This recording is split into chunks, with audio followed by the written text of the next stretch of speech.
Hi, I'm Drumpy, and I played every single Donkey Kong game, starting from the very oldest to the newest. So let's jump straight in with Donkey Kong, a game which has been re-released more times than Uncle Bob, who just can't seem to kick that illegal gecko fighting addiction. I specifically played the version on the NES because it was the easiest one to get my grimy little hands on. But Drumpy, you actually play as Mario in that game, so it can't be a Donkey Kong. Shut up! It's literally called Donkey Kong. And you know how I said in my ranking every Kong video, which you should totally watch by the way, that I'm really bad at the original Donkey Kong? Well, that was another classic Drumpy lie! I'm actually crazy at the original Donkey Kong. I was dodging barrels and jumping over enemies like it was nobody's business. I managed to beat all the levels without getting hit a single time. Granted, there's only 4 levels and they're all pretty easy, but hey, I still did it. I don't see you doing it. You can definitely tell how old this game is. It has really simple controls and not that many levels, but hey, I'd say it's better than most of the other games of its time. I'd play it over Cuber any day. To summarize my thoughts, I wrote a little poem, so without further ado, Oh Donkey Kong, you are the one for me. I defeat you in not long, and it brings me much glee. Although the controls are rough, and the levels quite tough, my heart fills with what I must say. You are a pretty good game.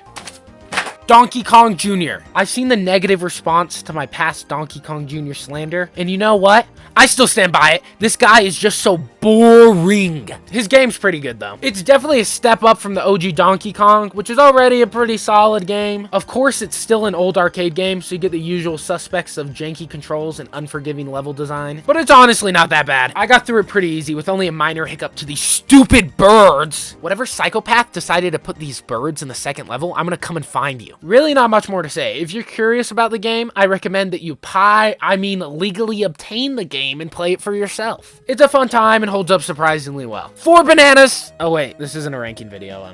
Next game. Donkey Kong Jr. Math. This is a lesser known Donkey Kong game where you compete to achieve a number faster than the other player. You do this through math. What? I absolutely swept my brother at this game because as a certified mathlete myself, he didn't even stand a chance. Oh, and I know some of you in the audience are gonna be really hyped to hear this, but this game features Pinky Kong, the Pink Player 2 version of Donkey Kong Jr. And hey, anything is better than this little boring fella, so thank you, Pinky Kong. This game was a fun time. Now, I do think this game could work really well if it was remade into a modern battle royale type of game. Think Fortnite, but instead of Peely, you have Pinky Kong, and instead of guns, you have division symbols. Will that just be so epic? Okay, next game. Donkey Kong 3. Ew! This was the second worst game I played. Just imagine you're playing Donkey Kong, but then someone decides to take away every aspect that's fun about the game, and instead turn it into a dumb Space Invaders clone. Boom! That's Donkey Kong 3. It still wasn't that hard, probably because I'm the best gamer to ever live, and also probably because you can just spam your bug blaster thing at Donkey Kong and win instantly. I feel bad that I'm being so harsh on this game because it does feature Stan, and by all accounts, Stan is a pretty chill guy. Watch out next year for Stan September. But other than Stan, bad game. Let's move on. Donkey Kong Country. Okay, this is the first of the real games, and by real games, I mean games that have more than 4 levels. Also, this is the first one where you actually play as Donkey Kong. So actually, this is the first real Donkey Kong game. What are you doing back here? Get back in the dungeon with Grandma. Gosh, people are so rude nowadays. Anyways, what I was trying to say is that you play as Donkey Kong in this game, and he has this cool modern design with every modern feature included. This game is definitely a step up in difficulty compared to the previous games, as I, the amazing gamer I am, actually managed to die a couple times. For the most part though, it's a super well made game and holds up amazingly well, because you can go and speed run through the levels, or you can slow it down and get every single collectible. Both methods are equally as fun and add a lot of replayability. This will carry on to later entries too that share this duality of playstyles. It does have some rough spots though in areas like the water levels, but like, have you ever really played a good water level in a game? You gotta cut them some slack.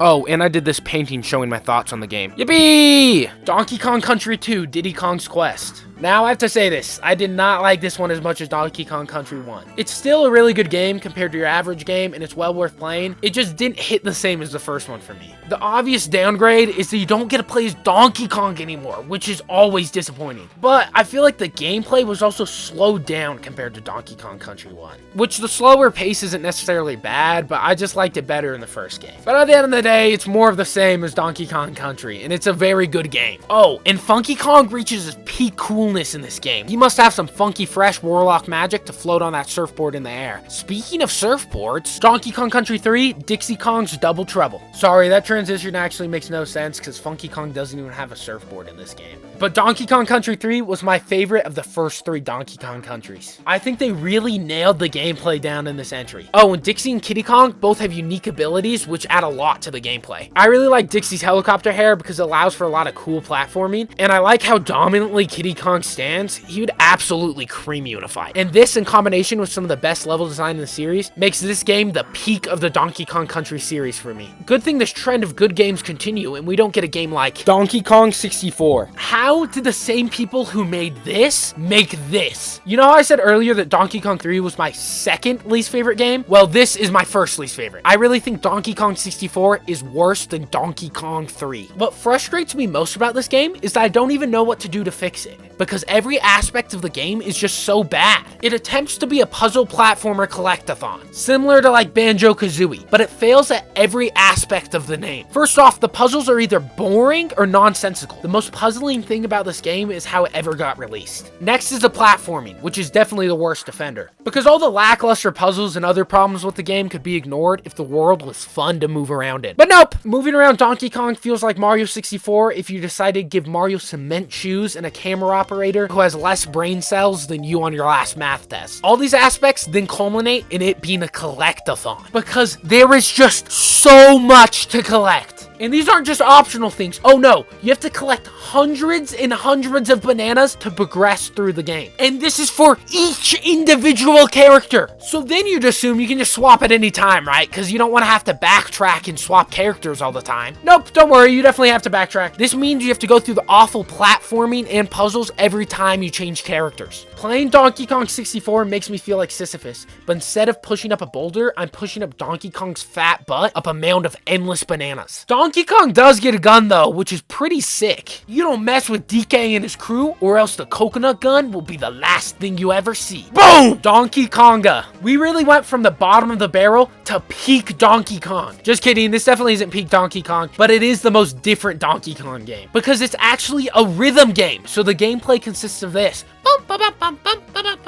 Oh, and you play it with the bongo controllers, which are definitely some of the best controllers ever made. You have the 2 big bongo buttons, which you can go hit on like bongos, but then there's also a microphone which detects when you clap. This leads to peak gameplay just like this.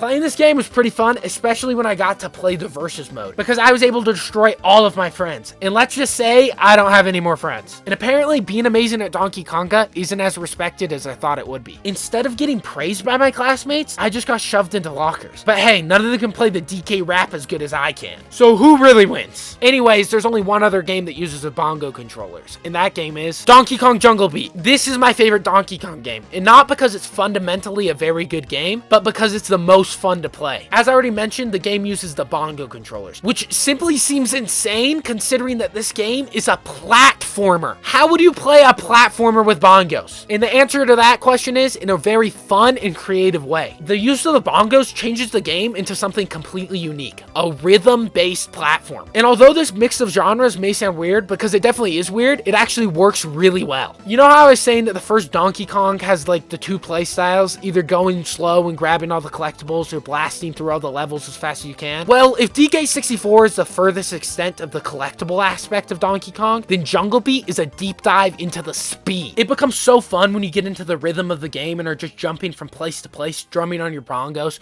which works surprisingly well once you get used to them. Even though they have a limited amount of inputs, because the game is designed around them, they just work so fluidly. Playing this game is actually peak, and I think it perfectly represents what makes the Donkey Kong series so special, because it's just always breaking boundaries and trying new new things. From the 3D graphics in the Country series, to making the worst collectathon ever, to now using bongos as controllers, it's always trying something new. This experimentation gives life to every new entry and builds uniquely fun experiences. Now, unfortunately, Dread Kong punching DK in the face didn't sell too well, so we never got a sequel to Junglebeat, and instead, we got Donkey Kong Barrel Blast. Ugh, this game exudes missed potential. It was originally designed with the bongo controllers in mind, and this is painfully obvious. Because with the diminishing sales of Junglebeat, it converted to a Wii Remote and Nunchuck exclusive playstyle, which just consists of flailing the Nunchuck and Wii Remote around. So the game's already a million times lamer than it could have been. But on top of this, the gameplay is also pretty Throughout playing the game, I think I only had one moment of joy, and it was when I saw Cyber Kong for the first time. Other than that, there's nothing but repetitive races that feel more like Subway Surfers than actual racing. Because the gameplay consists of just shake right to go right, shake left to go left, moving from lane to lane, dodging obstacles. The game lacks any real depth and ends up being the Donkey Kong Jr. racing games. Boring and forgettable. Personally, I'll be sticking to Garfield Kart for my racing game fix, where at least I can beat up normal.